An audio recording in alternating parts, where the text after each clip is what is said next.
The gravitational model of linguistic availability represents the status of an individual's oral or written command of a language at any specific point in time and under specific circumstances, by describing the relative availability of lexical units and linguistic rules. As part of this analogy, the interpreter in this case is seen as a sun at the center of its own solar system. Orbiting the sun, there are various lexical items. Now, these lexical items could include things like words.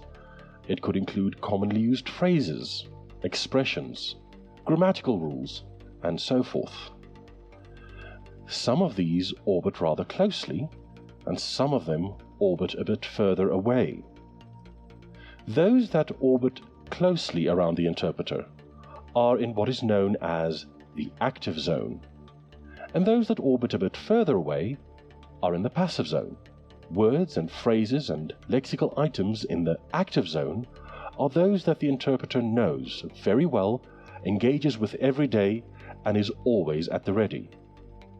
Those in the passive zone are words and grammatical rules, phrases, and so forth the interpreter might know, but needs to think a bit about before getting to the right word. Beyond the orbit of the passive zone, there are other lexical items, but the interpreter does not know them, and as such, during the assignment, has no access to them. While on assignment, the interpreter will hear many sentences. Each of these sentences is a set of instructions of where to find specific linguistic items, as well as their matching counterparts in the other language. The interpreter has limited energy at his disposal. Much like our spaceship only has limited space for fuel. This means that if most of the items the interpreter needs are in the active zone, the journey to fetch them and bring them back will be quick, and not a lot of energy will be expended. This leads to a smooth and fluent interpreting product, and it also means that the interpreter will be able to interpret at a high level for longer. However, if most of the items the interpreter needs are in the passive zone, the journey to fetch them and bring them back is much longer. Also, more fuel or energy is expended in the process.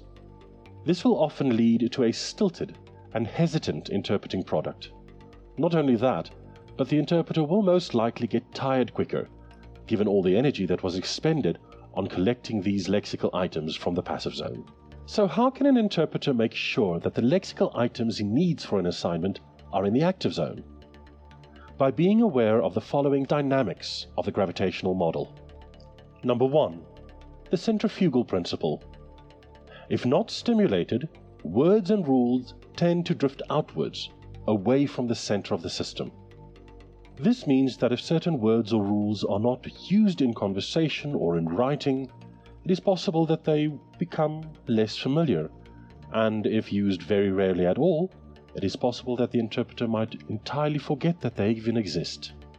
Number 2. The centripetal effect of stimulation. When used, words and rules tend to move inward.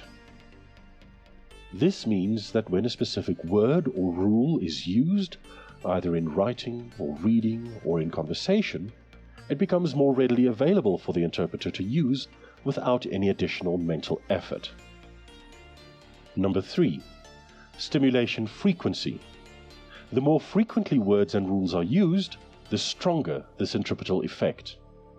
This means that the more often a word or rule is used, the quicker it will move from the passive zone to the active zone, and thus be more readily available for the interpreter to use during an assignment.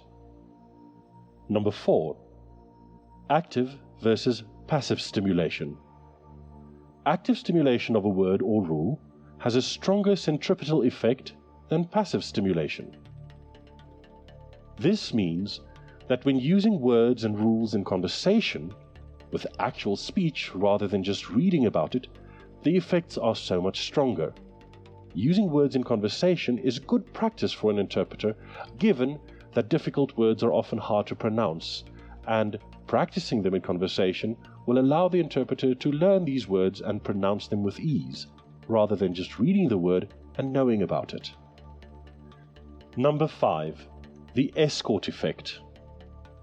The centripetal migration of a word or rule generates the centripetal migration of other words or rules associated with it. When an interpreter prepares for an assignment, new words are added to the interpreter's active vocabulary.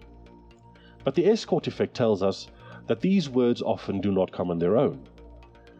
Words that have similar meanings, or similar sounds, or even similar spellings, or which are linked in any other way, often also come along. Ultimately, the interpreter will be successful if the words and rules he needs for a particular assignment are predominantly in his active zone.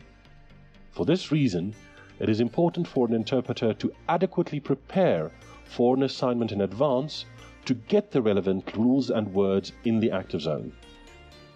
During the interpreting assignment, the interpreter does not have the time or resources to do research on a word or a rule that the interpreter doesn't know at the time. Therefore, one of the strongest tools in an interpreter's arsenal is probably general knowledge. This is why it's important for interpreters to read newspapers, watch news on television, read magazines, and do whatever they can to increase their general knowledge. With all the knowledge in the mind of an interpreter, one would imagine that it would be easy to get lost. However, all information are conveniently stored in sectors. Each sector contains the relevant phrases, words, and grammatical rules required for that specific topic. So one might have a sector for biology, another for science, one for politics, one for pop culture, and this makes it much easier to know where to find the information when needed. So when preparing for an assignment, it is important for an interpreter to read up as much as possible about the topic at hand. Not only that, if there are any difficult words, it is important for the interpreter to also say these words aloud, to actively stimulate the process of bringing these words and rules into the active zone.